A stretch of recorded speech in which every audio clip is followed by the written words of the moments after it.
Ето, това са видовите келове, които разполагаме в нашата ферма. Този е къдрявия кел, Кърли. Много хубаво растение. Ето следващия сорт.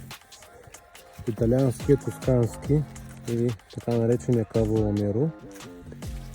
Доста големи растения. Някои от тях са около 1,20-30 см.